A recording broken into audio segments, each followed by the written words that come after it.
দেখো বন্ধুরা, আজকে রবিবার, মামা স্কুল ড্রেস পরে কোথায় যাচ্ছে চলো তোমাদের সঙ্গে ভিডিওটা শেয়ার করি। নমস্কার বন্ধুরা, কেমন আছো সবাই? আশা করি তোমরা সবাই খুব ভালো আছো। আমিও তোমাদের ভালোবাসায় অনেক ভালো আছি। সকাল সকাল উঠে ঠাকুর প্রণাম করে সোজা চলে গেলাম রান্না করে। দেখো উঠেই আগে ভাত বসিয়ে দিয়েছি, আর এদিকে দেখো আমাদের কলে জলও চলে এসেছে।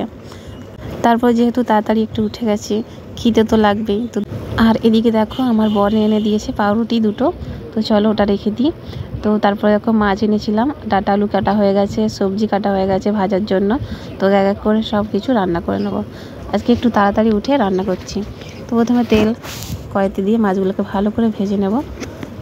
দেখো মাছ কিন্তু আমার ভাজা হয়ে গেছে। এবার ওই কড়াতেই কিন্তু আমি আলুটাকে ভালো করে ভেজে নেব। তো চলো, কিসের জন্য আমি এত তাড়াতাড়ি উঠে রান্নাবান্না করছি। নবপরিবর্তন ধারায় যখন 1 ছিল মামাম, তখন পরীক্ষাটা দিয়েছিল। তো ওখানে মামাম 7th এসেছিল, তো তাই জন্য এবারও মামামের নামটা দিয়েছে। তো সেই জন্যই এত তাড়াহুড়ো করে আমার রান্না করা। তো দেখো বন্ধুরা, কোথাও যাওয়ার আগে কিন্তু আমি ঘরের খাবারটাই বেশি খেয়েই যাই। তো যেহেতু মামা ওখানে পরীক্ষাটা অনেক সময় ধরে দেবে, দুটো পরীক্ষা, অঙ্ক আর ইংরাজি আলাদা আলাদা, তো তাই জন্য আমি একটু আমরা খেয়ে দিয়েই কিন্তু যাব, যেহেতু সারাদিনের ব্যাপার। তো দেখো এদিকে আমার তোমাদের সঙ্গে কথা বলতে বলতে আমার রান্নাটা কমপ্লিট হয়ে গেছে। এদিকে বরকে চা দিয়েছি, আর মামাম এখনও ঘুমাচ্ছে। আর ওর সব জিনিসপত্রগুলো আমি গুছিয়ে নিয়েছি।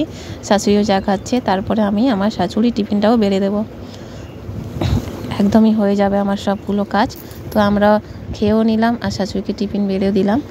তারপরে দেখো মামা হচ্ছে জুতো পরছে, ওর বাবাই পরিয়ে দিচ্ছে, আর আমি এদিকে রেডি হয়ে গেছি। তো চলো, আজকে কিন্তু ভীষণ রোদ। তো বাইরে বেরিয়েই দেখো কীরকম রোদ বেরিয়ে গেছে। তো চলো স্কুল পর্যন্ত যাওয়া যাক। ওর বাবার হাত ধরেই বেশিরভাগ যায়, যেহেতু আমার কাছে ব্যাগগুলো আছে। অটোতে উঠে গেছি। উঠেই গেটে ঢোকানোর সময় কিন্তু কোনো ভিডিও করা হয়নি, যেহেতু অনেকটা ভিড় ছিল। তারপরে ওর বান্ধবীর মায়েদের সঙ্গে অনেক দিন পর দেখা হলো।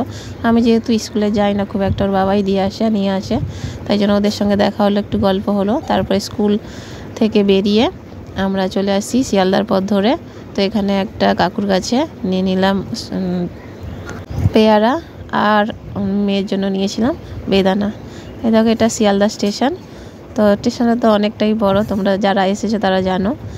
আর এই পাশে একটা দেখো নতুন কিন্তু কাজ হচ্ছে, এই প্ল্যাটফর্মের মতো একটা কিছু হচ্ছে।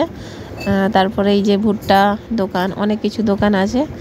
আমাদের অটো স্ট্যান্ডে কিন্তু বিশাল লাইন থাকে। তো চলো অটো দেখি পাওয়া যায় কি না। পাওয়া যায় না খুব একটা অটো।